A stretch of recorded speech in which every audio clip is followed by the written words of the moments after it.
नमस्कार। Political page पर आप सभी लोगों का स्वागत है।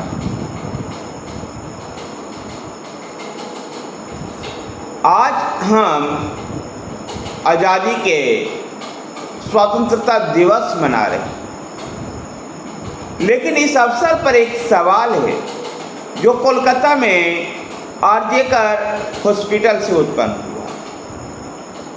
आरजे हॉस्पिटल में कार्यरत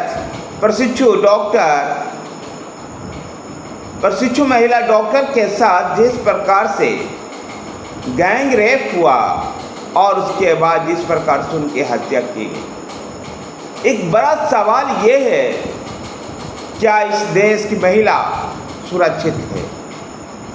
ये भी जबकि उस प्रदेश की कमान एक महिला मुख्यमंत्री के हाथ में ही है। न केवल महिला मुख्यमंत्री बल्कि देश के ताकतवर नेता ममता बनर्जी जैसे नेता के हाथ में। सवाल ये नहीं है कि सबसे बड़ा सवाल तो ये है कि घटना घटी और इसके बाद सवाल ये उत्पन्न होता है, जब घटना घट भी गई तो क्या प्रशासन किसी को बचाने का प्रयास कर रहा है? जो तथ्य को जिस प्रकार से तथ्य सामने आ रहे हैं, इसमें तो कुछ ऐसा ही लगता है कि पश्चिम बंगाल सरकार तथ्य को कुछ छिपाना चाह रही,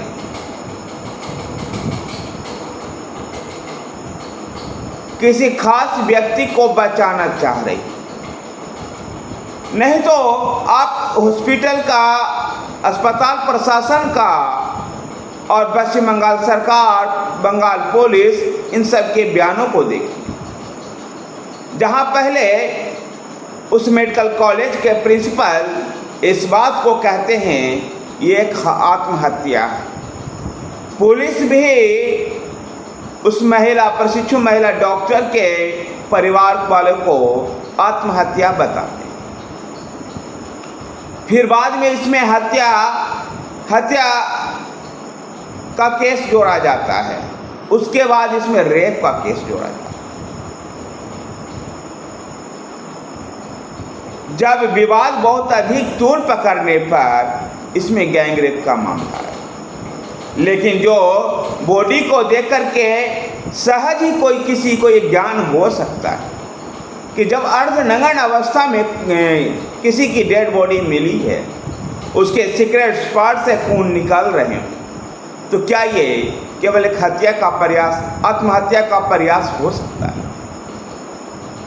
जब ये बातें मेरे और आपके मन में ये उत्पन्न होती है, तो क्या पश्चिम बंगाल की पुलिस क्यों नहीं इस एंगल से जांच शुरुआती दिनों में ही?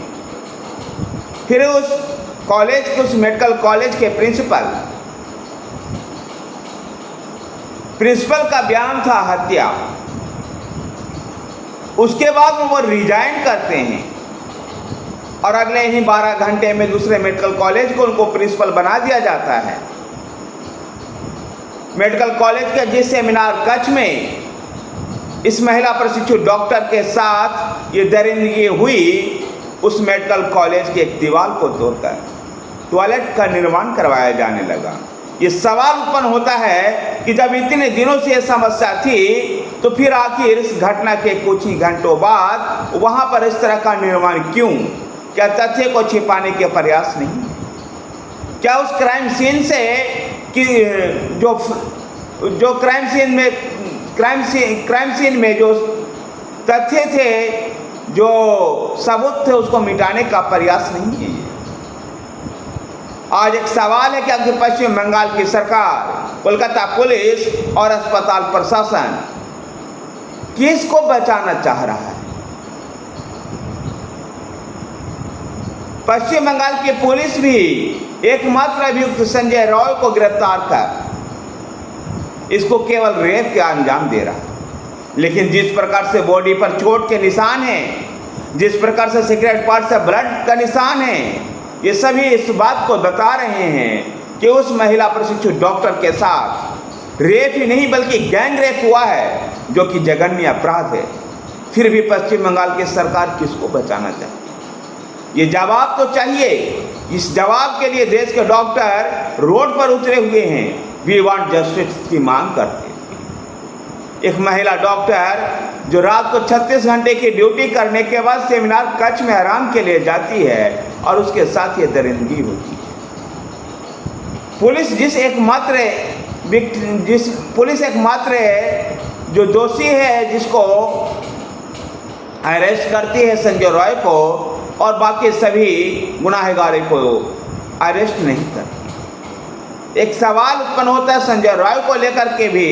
संजय रॉय बंगाल पुलिस के सिविक वॉलंटियर थे। क्या संजय रॉय का ये कृत्य क्या पुलिस से छिपा था? पुलिस क्यों नहीं ऐसे तथ्य को जो संजय रॉय उसका जो सिविक वॉलंटियर है उसको पहचान पाई? सवाल देश के तमाम नेताओं से भी है, देश के प्रतिपक्ष के नेता राहुल गांधी से और तमाम विपक्षी पार्टियों से है। हाथरस मणिपुर पर शोर मचाने वाले आज कोलकाता के इस सवाल पर, कोलकाता के सुलगते सवाल पर चुप क्यों हैं? Leader of opposition Rahul Gandhi कहते हैं वो देश की आवाज हैं, तो क्या पश्चिम बंगाल इस देश का हिस्सा नहीं है? या केवल इसलिए वहां की आवाज नहीं बन पा रहे हैं क्योंकि वहां पर INDA गठबंधन के ही सरकार है? INDA गठबंधन के ही एक सहयोगी दल तृणमूल कांग्रेस की सरकार है। सवाल इस देश के जनमानस से भी है। सवाल पश्चिम बंगाल के मुख्यमंत्री ममता बनर्जी से। मां मानुष माटी की बात करने वाली ममता बनर्जी आखिर एक महिला प्रशिक्षित डॉक्टर के साथ, एक देश की बेटी के साथ इस दरिंदगी के बाद भी किसी तथ्यों को छिपाने का प्रयास करते हुए क्यों दिखाई दे रहे? मामला अब CBI जांच में है, लेकिन CBI जांच भी काफी दिनों बाद हुई। हाईकोर्ट की टिप्पणियां भी गौर करने लायक है, जो इस बात को बता रहा है कि किस प्रकार से मेडिकल कॉलेज प्रशासन, बंगाल पुलिस और बंगाल का प्रशासन इसमें लिपापोती करने में लगा हुआ। आज एक सवाल हम सभी को एक समाज के रूप में है कि क्या हर 8-10 साल बाद एक ऐसा ही निर्भया का मामला आता रहेगा? 2012 में दिल्ली की निर्भया केस के बाद ये ऐसी उम्मीद थी कि यह समाज के रूप में हम जागेंगे और अपनी बहनों और बेटियों की सुरक्षा प्रदान करेंगे। ये भी दरिंदगी उस समय हुई जब देश में भाई बहनों के प्यार का त्यौहार रक्षाबंधन का समय नजदीक आ रहा था। देश की स्वतंत्रता दिवस का समय नजदीक आ रहा था। ऐसे में हम एक समाज के रूप में अपनी बेटी, अपनी बहन को हम सुरक्षा प्रदान नहीं कर सके। यह हमारे लिए एक चुनौती है। एक चुनौती के रूप में हमें सभी समाज के रूप में एक जागरूक होकर के ऐसे पशुतत्व प्रवृत्ति वाले लोगों को पहचान करनी होगी, उनको अपने समाज से बाहर निकालना होगा, तभी आखिर इस तरह की घटनाएं नहीं हो सकती। एक महिला प्रशिक्षु डॉक्टर अपने अस्पताल में ही जब सुरक्षित नहीं है तो इस देश की बहन और बेटियां कैसे सुरक्षित हो सकती? एक सवाल पश्चिम बंगाल सरकार से लेकर केंद्र की सरकार और तमाम राज्य सरकारों से है। क्या एक ऐसा सुरक्षा प्रदान हम आधी आबादी को नहीं दे सकते? एक समाज के रूप में हम सभी को लोगों के ये कर्तव्य नहीं है कि हम अपने घर के महिला सदस्यों को सुरक्षा प्रदान करें। धन्यवाद साथियों, वीडियो को लाइक कीजिए, शेयर कीजिए। हमारे साथ बने रहने के लिए हमारे चैनल पॉलिटिकल पेज को सब्सक्राइब कीजिए। धन्यवाद।